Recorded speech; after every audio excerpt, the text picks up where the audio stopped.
இப்போ ஒரு கப்புலாக வராங்க, நாங்கள் இன்வெஸ்டிகேட் பண்ணுறோம், இப்போ எல்லாமே நார்மலாக இருக்குது. இப்போ எனக்கு வந்து அவங்களுக்கு ஒரு செக்ஷுவல் டிஸ்ஃபங்க்ஷன் இருக்குது, ஒரு வெஜைனஸ்மஸோ இல்லை ஒரு டிஸ்பெரினியாவோ இருக்குது. பட் அது வந்து மெடிக்கல் ரீசன்ஸ் இல்லை, லைக் டைட் பெரினியம் இல்லை எண்டோமெட்ரியோசிஸ் காஸ் அந்த மாதிரி இல்லை. ஒரு ஜஸ்ட் ஒரு சைக்கலாஜிக்கல் டிஸ்ஃபங்க்ஷன் வெஜைனிஸ்மஸ் இருந்ததுன்னா அதை எப்படி நீங்கள் வந்து ஹேண்டில் பண்ணுவீங்க? என்ன மாதிரியான சஜஷன்ஸ் கொடுப்பீங்க?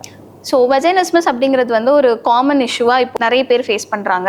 அதில் நான் டிஃப்ரென்ஷியேட் பண்ணி நான் சொல்லணும்னு நினைக்கிறேன். பெயின் டியூரிங் செக்ஸ் அப்படின்னாலே வந்து அதை வெஜைனஸ்மஸ்னு டேர்ம் பண்ணிட முடியாது. நிறைய பேர் எனக்கு செக்ஷுவல் இன்டர்கோர்ஸ் அப்போ பெயின் இருக்குது, அதனால எனக்கு வெஜைனஸ்மஸ் இருக்குன்னு வராங்க. எனக்கு வந்து செக்ஷுவல் இன்டர்கோர்ஸ் இதுக்கு முன்னாடி நடந்ததே இல்லை, இப்போ நடக்கிறப்போ எனக்கு ஒரு ஃபியர் வருது. அந்த ஃபியர்னால நான் வந்து என்னை வெஜனாவை சுற்றி இருக்க அந்த மசில்ஸ் எல்லாத்தையுமே நான் கான்ட்ராக்ட் பண்ணிக்கிறேன். அதனால வந்து என்னோட செக்ஷுவல் இன்டர்கோர்ஸ் பெயின்ஃபுல்லாக இருக்குது. ஸோ இதை வந்து நம்ம வெஜைனஸ்மஸ்னு சொல்ல மாட்டோம், பெர்ஃபார்மன்ஸ் ஆங்ஸைட்டி அப்படின்னு சொல்லுவோம். ஸோ அதனால வந்து ஒரு செக்ஷுவல் ஹெல்த் தெரபிஸ்ட்டை மீட் பண்ணும்போது தான் அவங்களால அது வெஜைனஸ்மஸா இல்லை பெர்ஃபார்மன்ஸ் ஆங்ஸைட்டியா அப்படிங்கிறத டிஃப்ரென்ஷியேட் பண்ண முடியும்.